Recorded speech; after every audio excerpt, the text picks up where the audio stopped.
Welcome to the Black Appalachian Coalition's podcast entitled Black Remembering, where we will bring to you the heavy and the hope across the Ohio River Valley.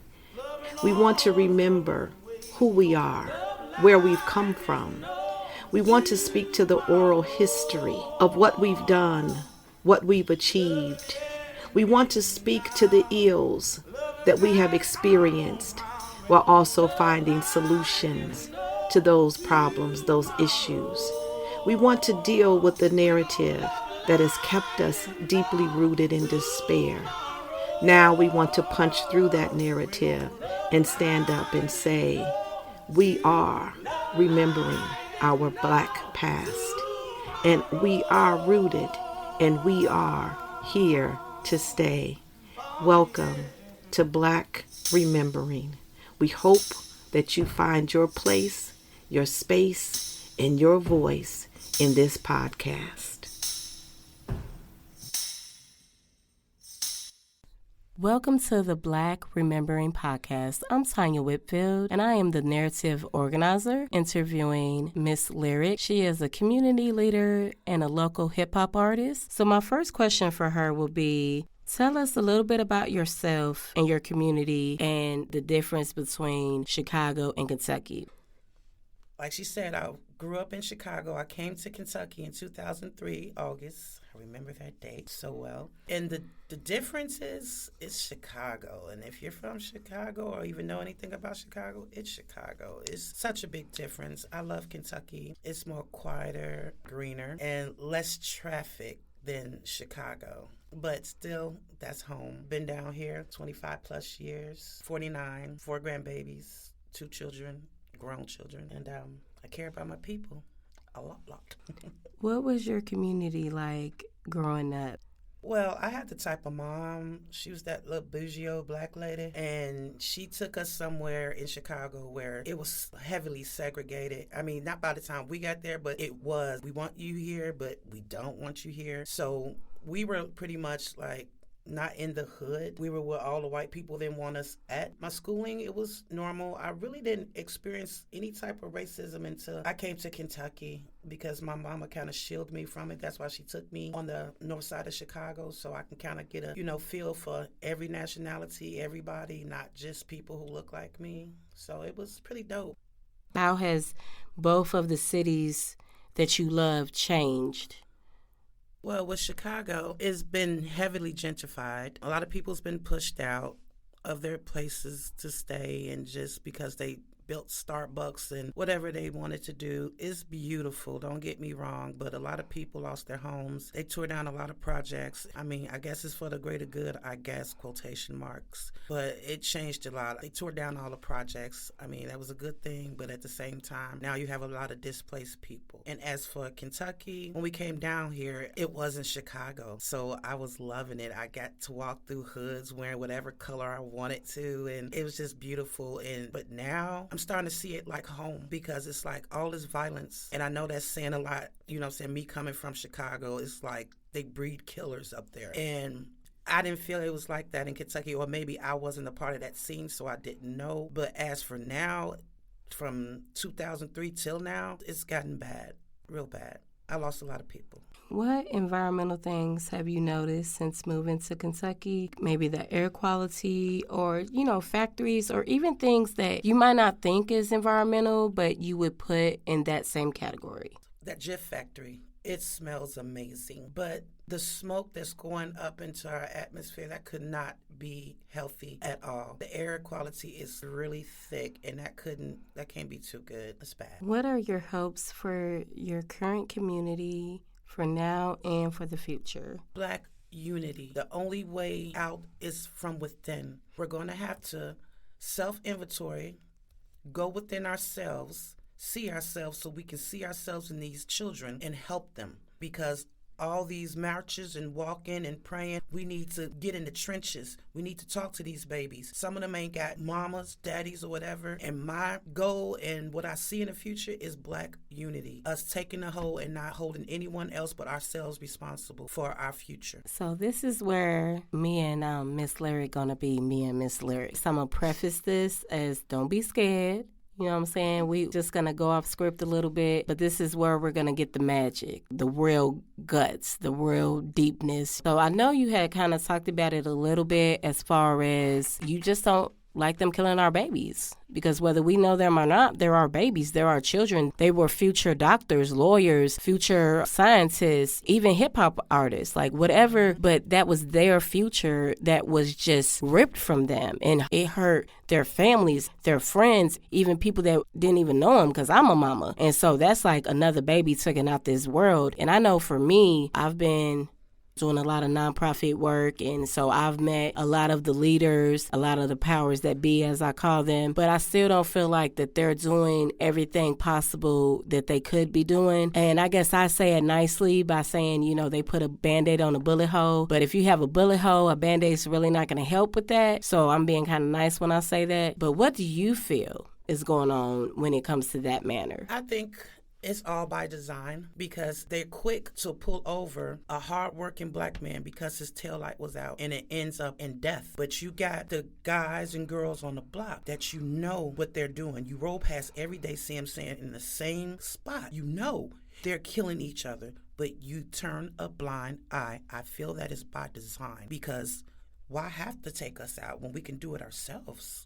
We just made their jobs a little bit more easier. That's why I said we got to put boots on and get in them trenches and talk to them drug dealers, talk to them females that letting them sell out their houses and stuff like that. We need to get up in there, you know, because this is not going to stop. It's been going on for too long. And can't nobody tell me that any marches, hashtags, it keeps going on. So we're going to have to change the recipe. We're going to have to get in them streets so we can help our babies. I know I got 3 teenage grandsons, and I'm horrified that Officer Bob will see one and be like, hey, come here. And then I know they got a mouth like they nana. They're going to ask why they're being stopped, why they're being searched, and they're going to tell you their rights. But their rights don't matter, especially when he pulls up. He already know you're going to jail. We need to change something about that ASAP, because I'm not trying to lose my boys. And I'm not trying to lose anybody else's kids either, because when I see your child, I see my child. So that's my child. Okay, so this one has kind of been really on my mind because we're always labeled as the angry Black woman. So I just looked up something real quick. And okay, so when I looked this up, The Angry Black Woman is by Rachel Parker. It was written April 11th, 2022. It's like stereotypes are with our society. Through media depictions, social interactions, popular stereotypes are often based on race, gender, or class. So this is where we get to the meat of it a little bit. Experiencing both a combination of race and gender, Black women are faced with stereotypes of being mean, aggressive, or overly assertive. A perception that created the angry Black woman. A label that stereotypes Black women and manipulates characteristics about them into a negative light. I skip down a little bit and it says, a Black feminist discovers her superpower. Cooper, an associate professor of women's and gender studies at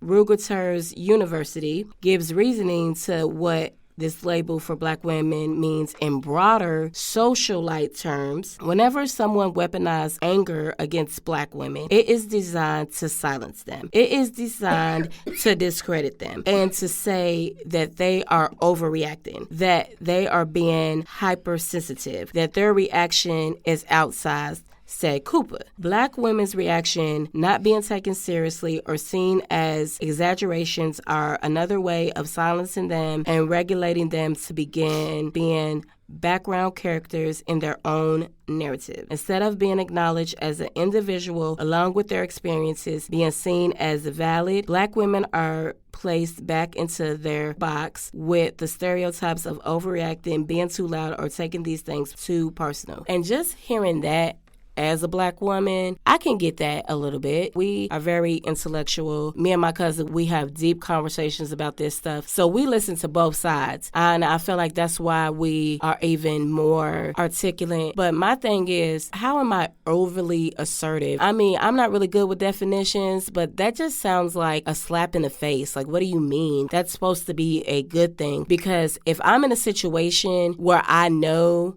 I don't need to be assertive, then I won't be. I just say, hey, this is what I need and leave it at that. But if I'm in a situation where it calls for me to be assertive, then I'm just assertive. I feel like that overly part is more of an insult than anything. So what do you think about what I read? Gaslighting at its finest. Yes, we are angry. What woman, Black woman, wouldn't be angry? You taking our men, you taking our children, you gaslighting us, you stereotyping us, you going out your way to make sure we don't rise. So yes, I'm pissed the F off. And you can call it what you wanted, I flaunt it. My mama always told me, she was like, it don't matter what they call you, it's what you answer to. Because yes, I'm angry. I'm upset, pissed off, because it keeps going on and we keep using the same recipe and it's not working. When they hear us, they don't want to hear the truth. So they label it how they label it. But what it is, we're not going to shut up. I know these two Black women aren't. I'm going to speak loud. And when I speak loud, usually that means I feel you don't hear me. And sometimes that's not good. But in this situation, it's good because you're going to hear me. I'm loud. I'm angry. I'm Black woman. I'm here. You will hear me. And I'm not asking for respect anymore. I demand it. You will respect my man. You will respect his children. You will respect all of that. Okay, so I went down a little bit more. The emotional response of anger is normal. Okay, I'm going to read that again just so I hear it right and you hear it right. The emotional response of anger is normal and should be seen as such. When an individual has been disrespected, but this courtesy is not granted to Black women. Black women aren't allowed to be seen as complex individuals. Black women are generally framed as either angry, strong, or both. While anger and rage are a reasonable response to oppression, the danger is that it caricatures and dehumanizes Black women, making them instant memes while refusing to engage them as emotional, intelligent, and vulnerable, said Dr. Robin, Boylorn.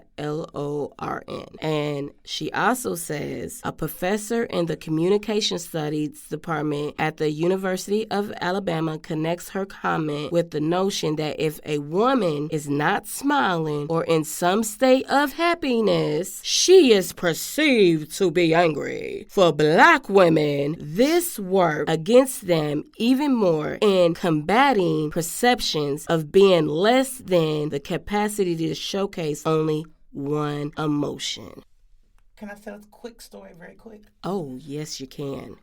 I'm a TikToker because I had to get the feel of the podcast thing, so I put my content on TikTok. And then the first thing a man will say is, she's angry. I bet she ain't got no man. I've been married for the last 25 plus years. I don't say anything about that because once you respond, it's a whole nother ballpark. But that's the first thing men go to when we're being assertive. Is that what they call the over assertive? It will come from nowhere.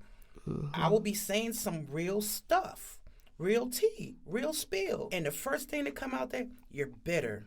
I bet you ain't got no man. The social construct of marriage, they've been chokeholding us with it. And that's why when you see all these Black women like, I'm cool, I'd rather be single than deal with some BS. And then they label that as, oh, just because you're loud, you're obnoxious, you this, you that. No, that's a strong Black woman to enjoy her peace. And if that's what she needs to do, that's what she needs to do. And it's just ridiculous how they view us, but now we see it. With the last election, you see our power. You see our power. We need to remove our power from them. We need to put it somewhere it is needed. And that's in our community with our numbers, because their numbers aren't mathing right. Because we out here and we putting in the work and they're study gaslighting us.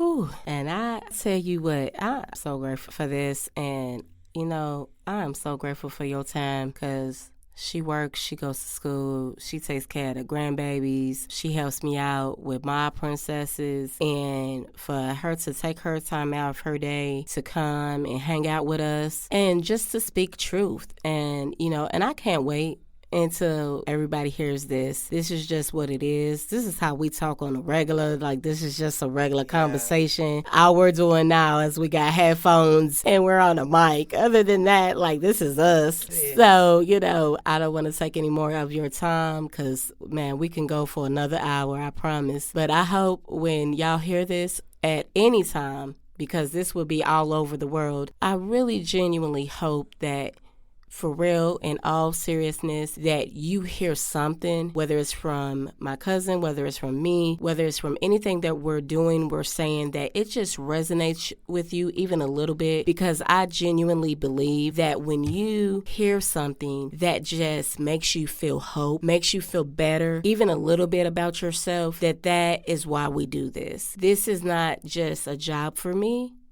This is so much more. This is my life. And being able to do this as my work is just a dream come true, for real. And that is not exaggerating. That is facts. If you could see my face, you could see how giddy I am all the time. But I'm going to sign out for now. And y'all just be blessed. And we out.